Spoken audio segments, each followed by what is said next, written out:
日本嘅旅遊書啦，亦都有好多日本嘅溫泉介紹嘅溫泉，亦都出過好多本日本嘅溫泉旅遊書啦。咁而近年咧，佢就變成一個溫泉達人咧，攞埋嗰啲乜牌啊！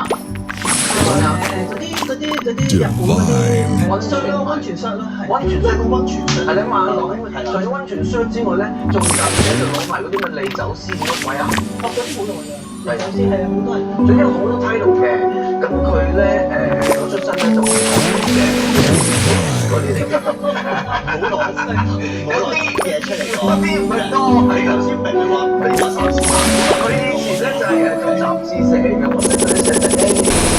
佢當時講事嘅，咁咧有一個 B.R. 房，咁就我有個 B.R. 咧就約我話星期三同星期四呢兩天日啦咁我星期三咯，你係決定星期三啊嘛，因為有個人好想見你啊，如果你見我星期四你死㗎，我星期三死啦，咁我想買星期佢，星期佢你買幾盒，好似幾好朋友，咁呢個新男朋友咧成日跟我食嗰隻啦，咁跟住咧就開個無數。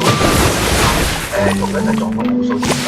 但係我想講係唔係佢自己去旅行？唔係呢個唔係問題，你係咪自己去日本旅行咧？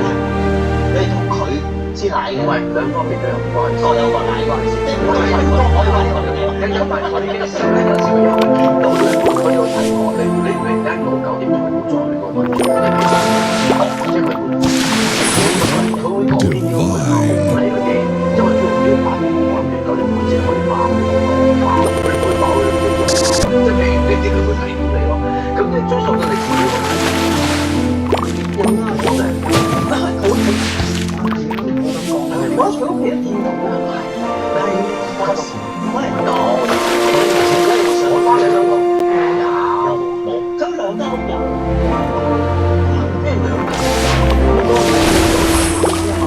我樓梯嗰間都唔得，係啊，嗱嗰陣時咧，我批咗間屋要其他嗰度。你食乜屎名啊？你翻去公路打啲真我死喺度啦！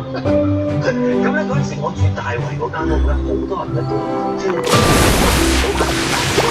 嗰間屋其實咧買嗰啲咧都要樓花，幾好座，咁有3座咁樣。咁3座咧就中間嗰啲就後座啦。咁3座跟住中間嗰座咧就係變成明啦，即係3邊。